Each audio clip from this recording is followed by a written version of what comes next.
Hey YouTube, it's Icy. To start off, I want to talk about the biggest thing that has happened recently, and that is the Untethered jailbreak. So they finally released the Untethered iOS 5.0.1 jailbreak for the iPhone 4, iPhone 3GS, iPod Touch 4th and 3rd generation, as well as the first iPad. Unfortunately, there is not support for the two A5 based devices, which would be the iPhone 4S and the iPad 2. Pod 2G is still working on completing the untethered jailbreak for those devices, and the current untethered jailbreak is in the form of Red Snow and Corona. So basically Red Snow is just how it's always been, and you can use it if you aren't already jailbroken, or you can actually run it over your current tethered jailbreak. If you deselect and install Cydia, then your device will be untethered once it finishes.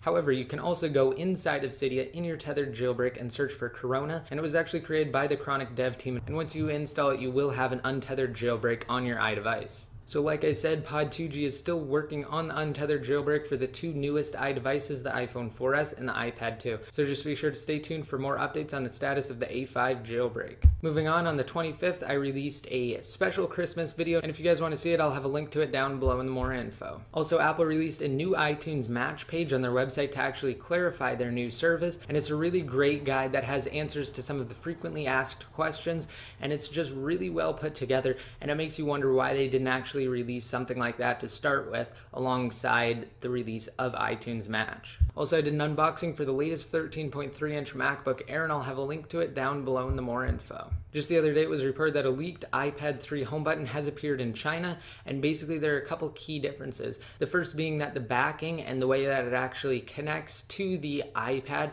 is slightly different than what's currently used on the iPad 2, and it's also slightly smaller, which basically leads to the conclusion that they're trying to make room for something on the iPad without actually increasing the overall size of it, and it's definitely possible that that could be a new and improved screen. Also, I'm sure some of you are aware that the private security think tank Stratford was actually compromised by none other than members of Anonymous, and basically the report states that they've received information for over 50,000 credit cards, 80,000 email accounts, and over 44,000 passwords. Also, according to Bloomberg, Apple is considering a potential settlement in which they will receive a $10 royalty for every Samsung device that's sold that infringes upon Apple patents. And Apple could take this path, or they could take a different path, and they could actually use their patents as leverage and try to control the mobile industry even more than they already do. And also, Bloomberg interviewed an analyst, and he had some really great points, and they're on the post that's down below in the more info. Also, according to DigiTimes anonymous sources, there will be 3 different iPad models that will be released in 2012. A low-range model, a mid-range model, and a high-range model.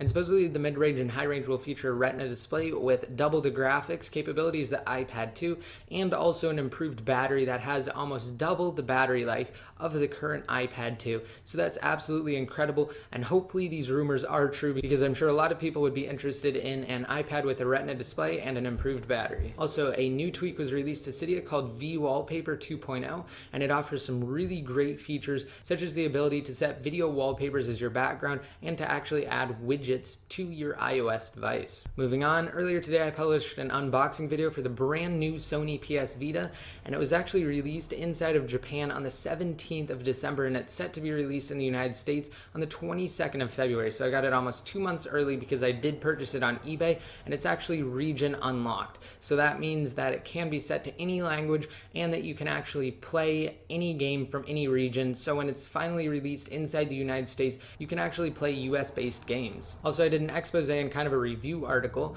on the toolbar that I use on my website, and I kind of went over the features of it and what it offers, and basically how it's better than other toolbars that are currently out there. So I highly recommend checking it out. It's a really great feature if you have a WordPress blog or you're thinking about actually getting a WordPress blog. Again, I would definitely recommend it, and on the post there's actually a promo code that you can use, and when you use that code you save an additional $10 on the plugin. And finally, if you guys want to gain additional entries to the giveaway I'm doing in collaboration with Friday Night Cranks to possibly win a brand new iPhone 4S, then just be sure to favorite this video, rate it up, and leave a comment down below in the comments section with the phrase "win an iPhone 4S" at fncicu.com. And that phrase is on the screen right now, and all you have to do is leave that down below below in the comments section. And that leads me into my next point. We launched a new website, fncicu.com, and it has more information on the contest and how you can enter. So be sure to check it out. We will be updating it regularly with more information on the contest,